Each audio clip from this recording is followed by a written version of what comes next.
द्विज हेतु भोजन के प्रकार, भोजन कैसे करें उसकी विधि, जिससे बल, पुष्टि और सात्विकता में वृद्धि हो।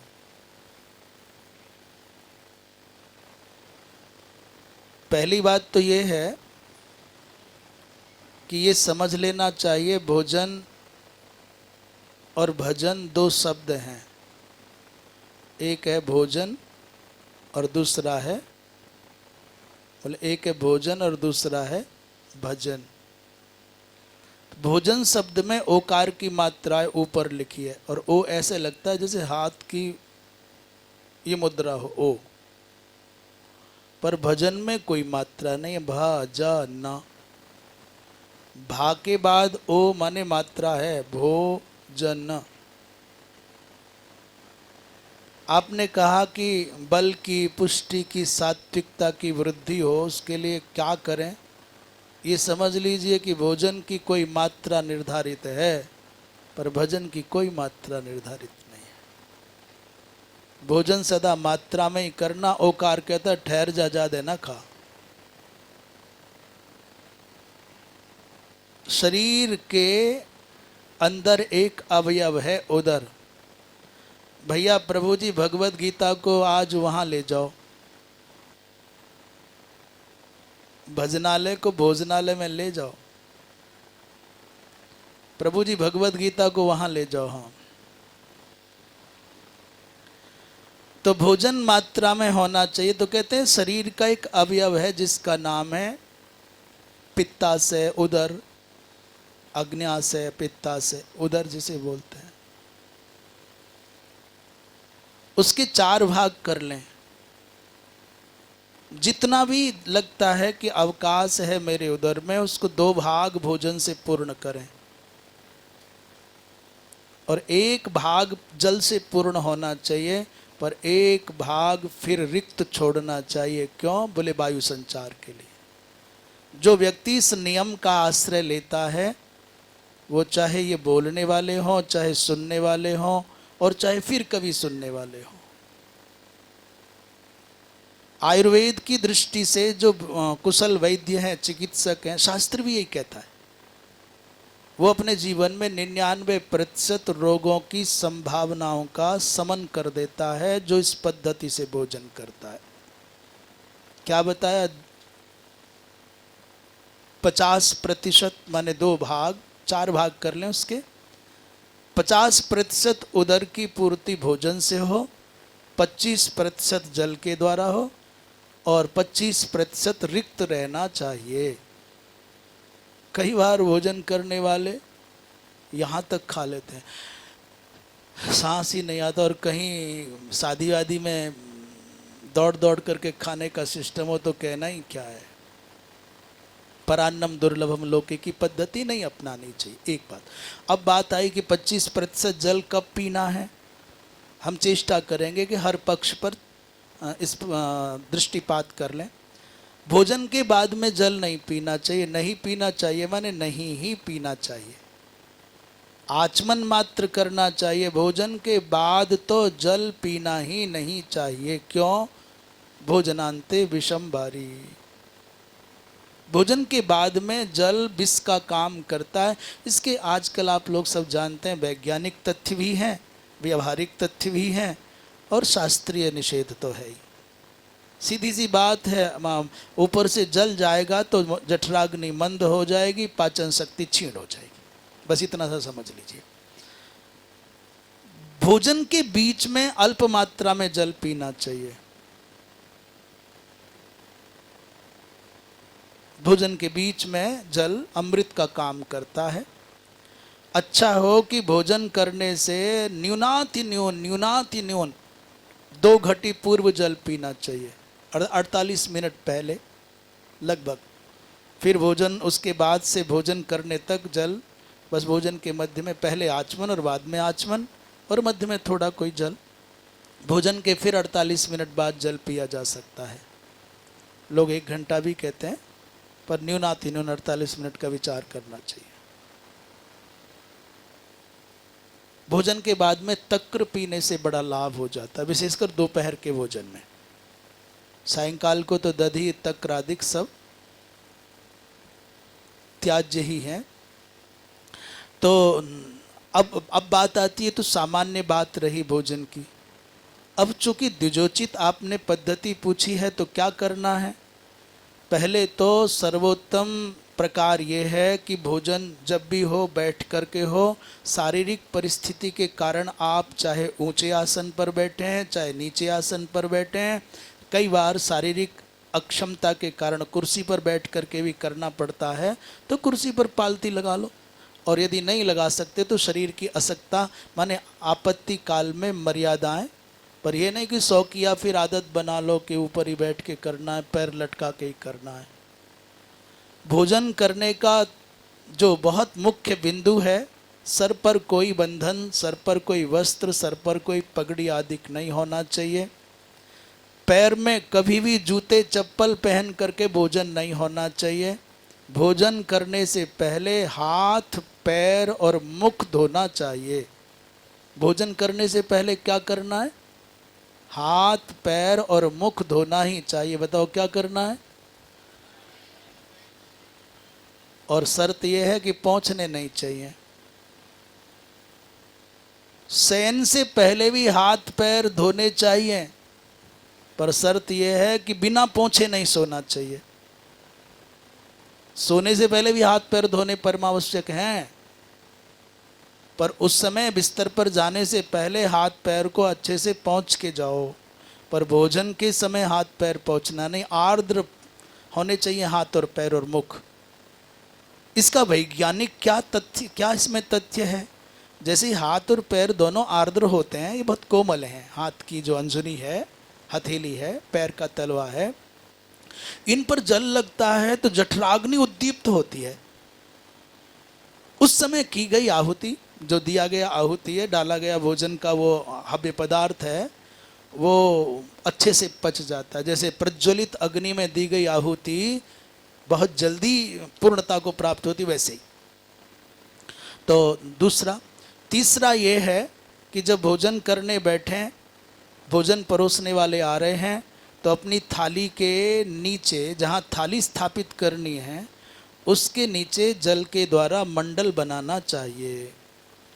मंडल की पद्धतियाँ 4 हैं। हम उसे चतुरस्र बना सकते हैं, हम त्रिकोण बना सकते हैं, हम वर्तुलाकार बना सकते हैं, और हम अभ्युक्षण कर सकते हैं। हम भोजन करने वाले यदि चतुर्थ वर्ण के हैं, शूद्र वर्ण के हैं, हम भगवान के पावनतम चरणारविंदों से हमारा प्रादुर्भाव हुआ है, ये हमको बोध है। ये गौरव की बात है कि भगवान के चरणों से प्रकट हुए हैं। तो हमको अपने भोजन पात्र के नीचे अभ्युक्षण करना चाहिए, जल के छींटे लगा लेना चाहिए। यदि हम वैश्य वर्ण के हैं तो हमको अपनी थाली के नीचे वर्तुल माने गोल मंडल बनाना चाहिए जल के द्वारा। और यदि हम क्षत्रिय वर्ण के हैं तो हमको अपने थाली के नीचे त्रिकोण बनाना चाहिए मंडल, और ब्राह्मण है तो चतुरस्र मंडल बनाना चाहिए। इसका विधि का पालन करना प्रमुख उपदेश है। माने शास्त्र ने कहा तो क्यों करें क्यों ना करें, ये चक्कर में नहीं पड़ना चाहिए। पहला तो साफ साफ यही समाधान है कि शास्त्र ने कहा है तो करना है। क्यों और कैसे का माने क्यों का कोई अर्थ नहीं है। ये श्रद्धा का विषय नहीं रह गया, फिर तर्क पर आ गया क्यों करें जी। करना चाहिए, यही प्रथम कल्प है। आजकल वह चल गया है जी, क्यों का उत्तर दो जी, क्यों करें, ये चक्कर में नहीं पड़ना चाहिए। फिर भी कोई कहे क्यों करें, तो शास्त्रों में उसके भी उत्तर दिए गए हैं, कारण बताए गए हैं। जो अज्ञात रूप में रहने वाली नकारात्मक वृत्तियां हैं, जिनको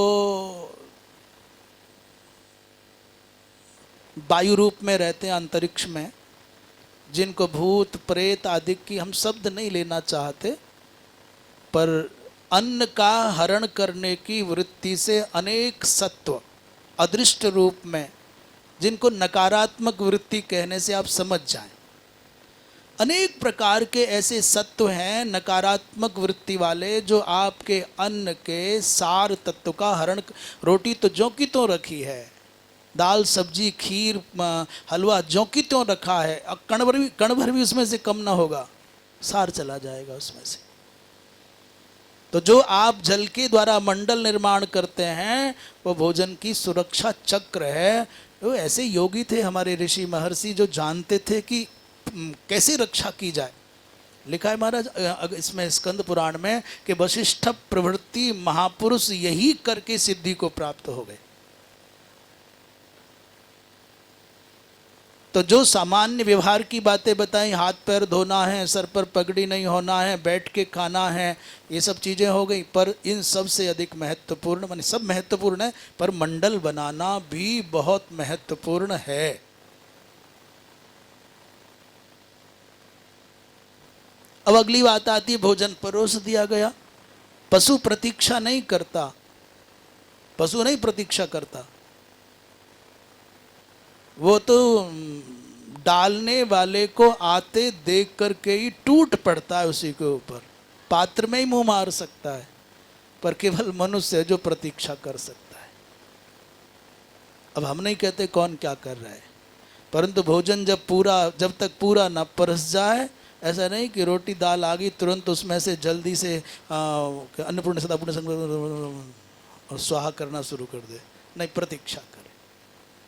लड़कपन में बालकपन में ऐसा हो जाता हो तो हो जाए, पर बड़े होके नहीं होना चाहिए। तो वो भोजन जब पूरा परोस गया, और ऐसा प्राय होता है कि भोजन परोसे जाने तक मंत्र पाठ हो जाता है। अब होना चाहिए कि नहीं होना चाहिए विषय एक अलग है, समय की बाध्यता होती है, कम समय होता है, सीमित समय में सब काम करने होते हैं, तो मंत्र पाठ हो जाए, वो चाहे वैदिक हो और चाहे पौराणिक हो। जिस भी भाव से जो भी तुमको प्राप्त है परंपरा से, वो मंत्र पाठ जरूर होना चाहिए, निवेदन होना चाहिए।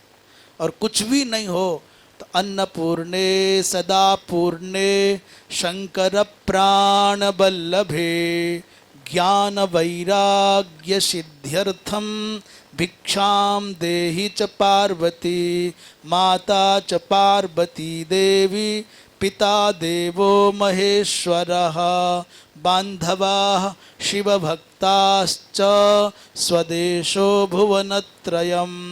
पहले वाला मंत्र बहुत महत्वपूर्ण है।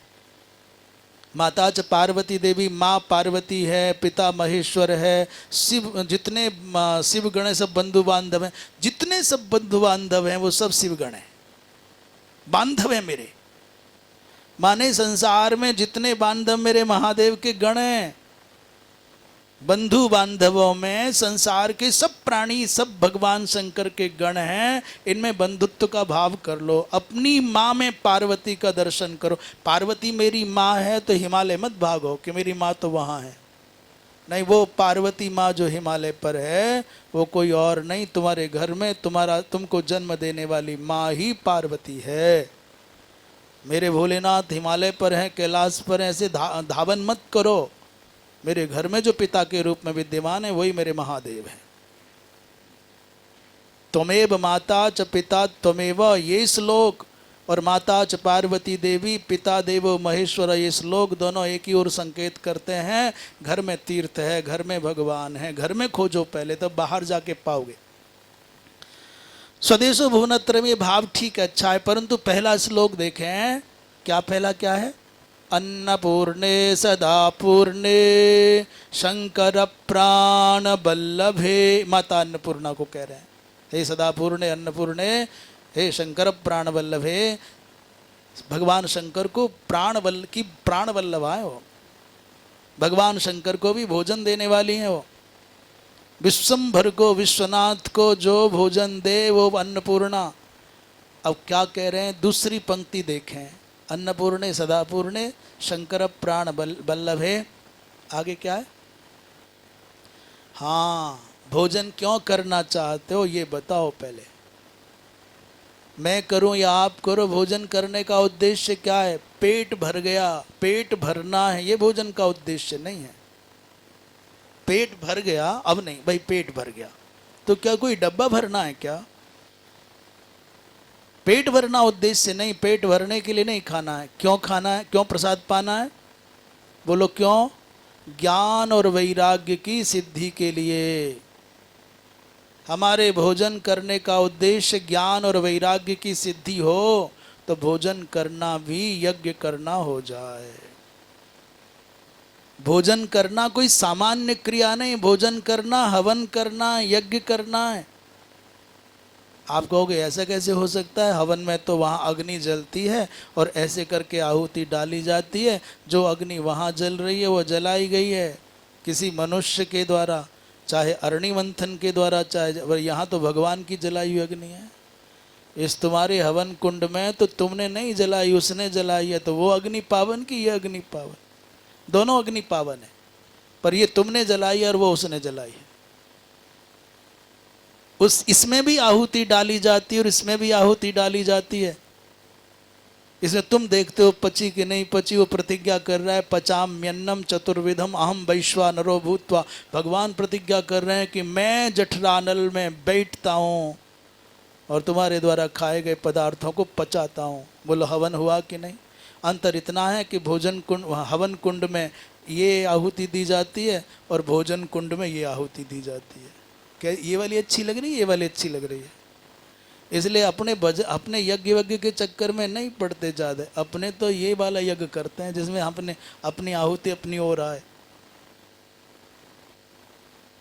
सच में ही कितना सुंदर लगता है ये दृश्य। इधर डालो, कहाँ जा रहे पता नहीं, इधर जा रहे हो तो सीधा मालूम है कि गया, एक रसगुल्ला गया तो शांति सी मिलती है बढ़िया सा।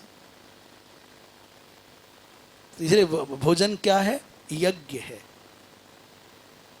इसलिए यज्ञ की भावना से ही करना है। तो जैसे यज्ञ करते समय वार्तालाप का वर्जन है, ऐसे ही भोजन करते समय चूंकि ये यज्ञ है तो वार्तालाप का वर्जन है। मौन होकर के भोजन करना चाहिए। अब ये हम उपदेश दे रहे हैं, ये कोई ये जो बोलता है ना, रेडियो जो बोलता है वो तुमको सुनाता है। रेडियो में वो चरितार्थ हो रहा है कि नहीं हो रहा है इसकी कोई गारंटी नहीं है। उद्घोषक हैं भाई साहब हम। ये गाड़ी यहाँ इतने बजे आएगी, इतने बजे जाएगी, उद्घोषक है वो, तुम्हारे साथ चलता नहीं है गाड़ी में बैठ करके। अब आप कहने लग जाओ जी आप भोजन करते समय मौन रहते हो क्या? बोले इन दिनों अनुष्ठान के क्रम में तो शायद रहते हैं, इस समय तो चूंकि उस समय तक मौन ही रहता है, पर सामान्य जीवन में शायद रह न रहे। कल को कभी साल भर बाद कोई मिले, भैया जी आप तो बड़ा उपदेश दे रहे थे भोजन करते समय मौन रहना चाहिए और यहाँ तो खा कम रहे हो और बोल ज़्यादा रहे हो, तो भाई टोकना टाकना मत।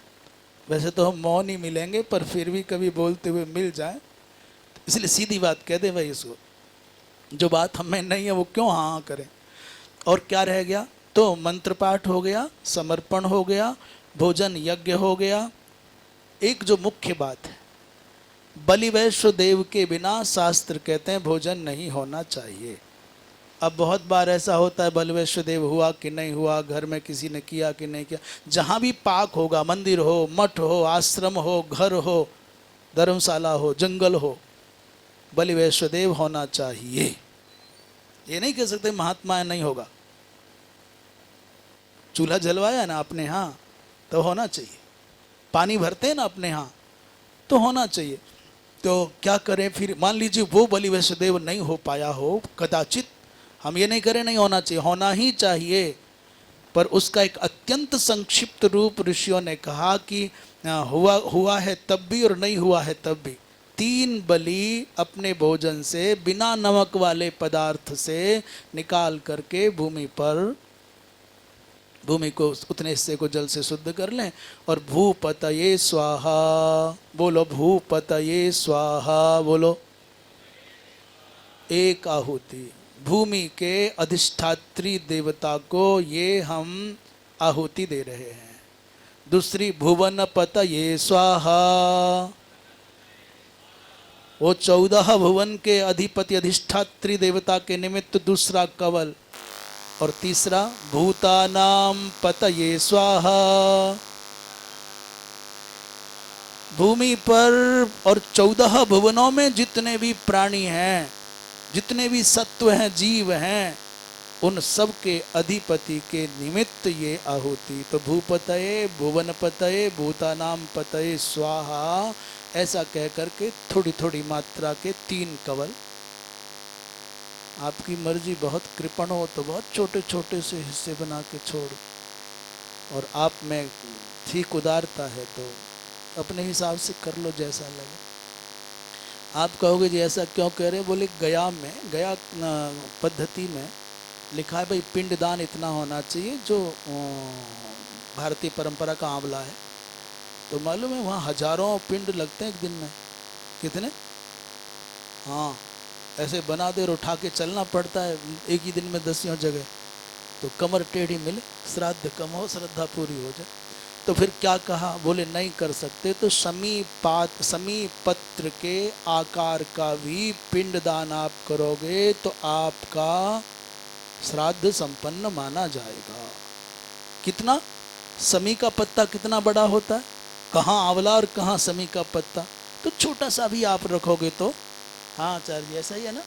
हाँ, तो आप कहोगे साहब भूपतये, भुवनपतये, भूतानाम पतये। मैं कहता हूँ इतने से कण चढ़ाने से भूपति, भुवनपति, भूतानाम पति संतुष्ट, तृप्त, भूख नहीं मिटेगी उसे। तो तुम 2-2 रोटी धर दो तो तृप्त हो जाएगा। विषय वह मात्रा का नहीं है, विषय भाव का है। तुम इतना सा रखने से सोच रहे हो कि पेट ना भरेगा उनका, तो क्या 4 रोटी रख दो तो भर जाएगा क्या? इसका आशय क्या हुआ? इसका तात्पर्य हुआ कि जैसे भगवान कृष्ण का एक साग के पत्ते से उदर पूर्ण हो गया और उनके तृप्त होने से दुर्वासा जी महाराज शिष्यों के सहित तृप्त हो गए, वैसे ही जैसे बट का बीज छोटा सा बहुत छोटा होता है पर वही महावृक्ष बन जाता है, ऐसे ही ये भाव।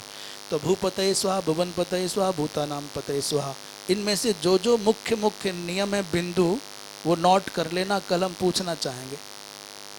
इतना परिश्रम कर रहे हैं तो उसका कुछ तो प्रतिफल आवे। अब बचता है मुख्य क्या? शिखा खोल ली हो, आचमन कर लिया हो, फिर क्या करना है? बोले 5 आहुतियाँ यज्ञ की भावना से अपने मुख में होम करनी है। प्राणाय स्वाहा, अपानाय स्वाहा, व्यानाय स्वाहा, उदानाय स्वाहा, समानाय स्वाहा। और आपोस तरणमसि, अमृतोपस्तरणमसि ऐसा कह करके आचमन कर लें और मौन होकर के भोजन करें।